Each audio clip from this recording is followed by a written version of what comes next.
അഗ്നിച്ചിറകുകൾ എന്ന ആത്മകഥ എഴുതിയ മുൻ രാഷ്ട്രപതി APJ അബ്ദുൽ കലാമിന്റെ ചെറുപ്പത്തിലെ ആഗ്രഹം എന്തായിരുന്നുവെന്നറിയാം? വായിച്ചിട്ടുണ്ടോ? പറക്കുക.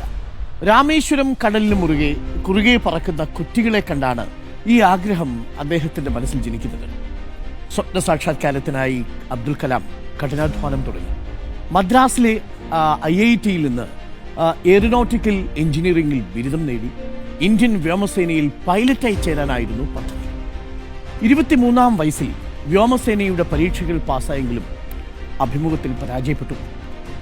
നിരാശയിൽ സമയം കളയാതെ ശാസ്ത്രകൗതുകത്തിന്റെ മറ്റൊരു വഴിയിലൂടെ സഞ്ചരിച്ച് അബ്ദുൽ കലാം ഇന്ത്യയുടെ മിസൈൽ മാനായി. രാജ്യത്തിന്റെ രാഷ്ട്രപതി പദവി വരെ വളർന്നു. അത്രമേൽ തീവ്രമായി ആഗ്രഹിച്ചിടുകിൽ കാലം നിനക്കായി കരുതി വെച്ചിടുമാ വസന്തകാലവും ഇന്നേറെ വിദൂരമല്ല എന്നാണല്ലോ. രാജ്യത്തിന്റെ രാഷ്ട്രപതി പദവിയിലിരിക്കുമ്പോൾ വ്യോമസേനാ ചീഫിനോട് അബ്ദുൽ കലാം പതിയിൽ അവസാനിച്ച ആ ആഗ്രഹത്തെക്കുറിച്ച് പറഞ്ഞു. വ്യോമസേനാ ചീഫ് 6 മാസത്തെ പരിശീലനം കൊണ്ട് അബ്ദുൽ കലാമിനെ പൈലറ്റാക്കി മാറ്റി.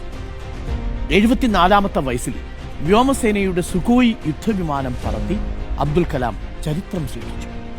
ഇവിടെ 2 പേരെ നമ്മൾ സല്യൂട്ട് ചെയ്യേണ്ടതുണ്ട്. ഉറങ്ങുമ്പോൾ കാണുന്നതല്ല, ഉറങ്ങാൻ അനുവദിക്കാത്തതാണ് സ്വപ്നമെന്ന് പഠിപ്പിച്ച, അതിനായി നിശ്ചയദാർഢ്യത്തോടെ നിലകൊണ്ട ഡോക്ടർ അബ്ദുൽ കലാം തന്നെയാണ് ഒന്നാമത്. രണ്ടാമത്തത് ഇന്ത്യൻ വ്യോമസേനയാണ്. പ്രചോദിപ്പിക്കുന്ന മാതൃകയല്ലേ വ്യോമസേന അവിടെ കാണിച്ചത്?